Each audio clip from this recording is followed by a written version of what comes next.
നമുക്കിന്നൊരു ക്യാബേജ് തോരൻ ഉണ്ടാക്കിയാലോ. അതിന് കുറച്ച് ക്യാബേജ് എടുത്ത് ചെറുതായി അരിഞ്ഞിട്ടുണ്ട്, അതേപോലെ സബോള ചെറുതായി അരിഞ്ഞത്, പിന്നെ കുറച്ച് തേങ്ങയും അതേപോലെ 2 അല്ലി വെളുത്തുള്ളി, 2-3 ചെറിയ ഉള്ളി, കറിവേപ്പില, പച്ചമുളക്. ഇത് മിക്സിയുടെ ജാറിൽ ചെറുതായിട്ടൊന്ന് ഒതുക്കിയെടുത്തതാണ്. ചീഞ്ചട്ടി അടുപ്പത്ത് വെച്ച് അതിലേക്ക് കുറച്ച് വെളിച്ചെണ്ണ ഒഴിക്കുക. എണ്ണ ചൂടായി വരുമ്പോൾ അതിലേക്ക് കടുകിട്ട് പൊട്ടിച്ചെടുക്കാം. കടുക് പൊട്ടിക്കഴിയുമ്പോൾ അതിലേക്ക് ക്യാബേജും അതേപോലെ സബോളയും അരിഞ്ഞ് മിക്സ് ചെയ്ത് വെച്ചിരിക്കുന്നത് ഇടുക. അതിനുശേഷം ഒതുക്കി വെച്ചിരിക്കുന്ന തേങ്ങ കൂടി നമുക്ക് ഇട്ട് കൊടുക്കാം. ഒരു നുള്ളു മഞ്ഞൾപ്പൊടി കൂടി ഇട്ട് കൊടുക്കാം.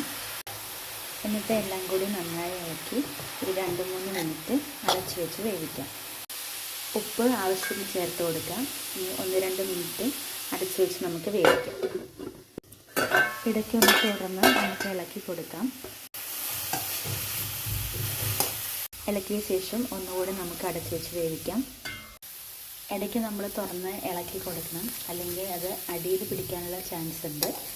അപ്പോൾ നമ്മളൊരു അധികം വേവ് വേണ്ട, ഒരു 2-3 മിനിറ്റിനുള്ളിൽ ക്യാബേജ് തോരൻ റെഡിയാകും.